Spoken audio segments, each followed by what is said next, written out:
La financiarisation des entreprises est un phénomène relativement récent, disons les 20 à 30 dernières années. Elle n'a en général pas bonne presse, cette financiarisation étant dénoncée, souvent à tort, comme une perversion au service des actionnaires et au détriment de l'entreprise elle-même, de ses salariés ou de ses clients. Mais qu'est-ce que la financiarisation des entreprises ? La financiarisation est tout simplement un mécanisme d'optimisation de la gestion des entreprises qui s'appuie sur le raisonnement financier. Cela recouvre 3 concepts principaux. Le premier concept tient à la définition de l'entreprise comme étant la propriété de ses actionnaires. C'est un fondement du capitalisme où les actionnaires apportent le capital qui est nécessaire au fonctionnement des entreprises.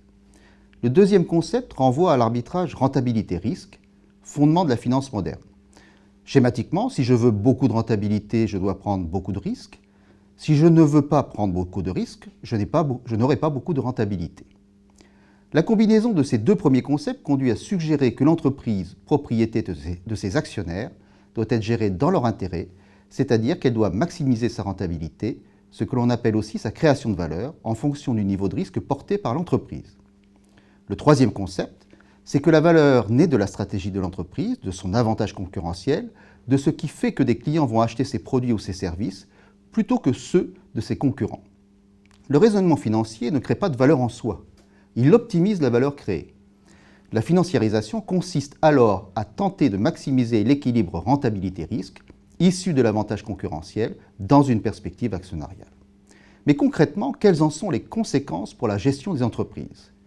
La financiarisation consiste à mettre en œuvre une batterie de mesures qui, tout en étant que rarement de nature strictement financière, renvoie à un raisonnement sous-jacent d'optimisation du couple rentabilité-risque. Quelques exemples. La réduction des coûts, tout d'abord.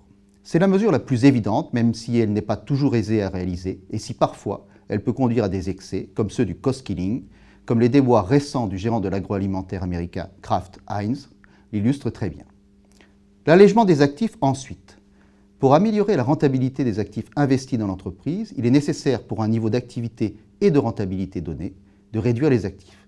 Cela s'est traduit dans les faits par des politiques d'externalisation des activités, qui ne relèvent pas du cœur de métier de l'entreprise, logistique, sécurité, système d'information, par la mise en place de techniques de gestion de production destinées à alléger le besoin en fonds de roulement de l'entreprise, juste à temps, Kanban, lean management, et par la vente des actifs immobiliers qui stérilisent des moyens financiers qui pourraient être consacrés au développement d'entreprises pour préférer la location.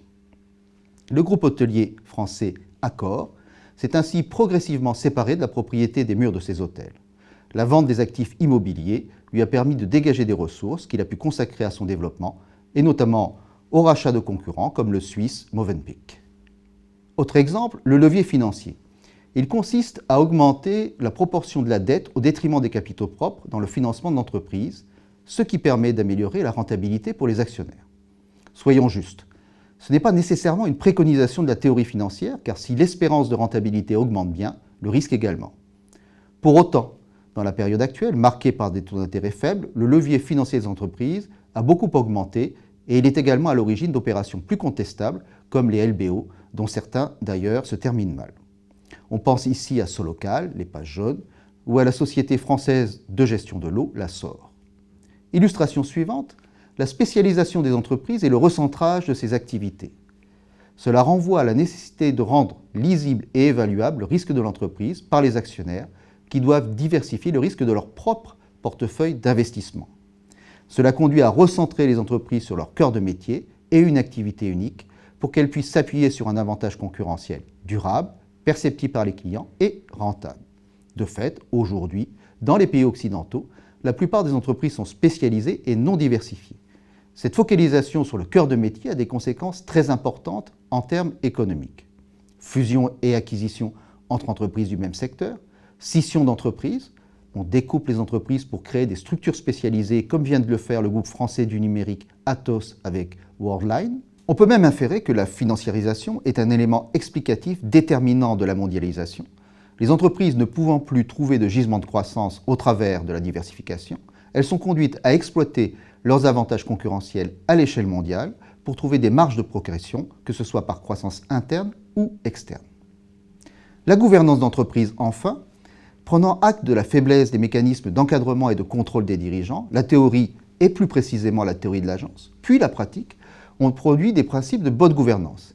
Ils permettent principalement de renforcer le poids des conseils d'administration dont le rôle est de s'assurer que les dirigeants placent au cœur de leurs décisions la création de valeur pour les actionnaires et, dans le cas contraire, de les sanctionner, voire de les remplacer. Cet organe intermédiaire, représentatif, est d'autant plus utile que les actionnaires sont éparpillés et peu en mesure de faire valoir leurs droits.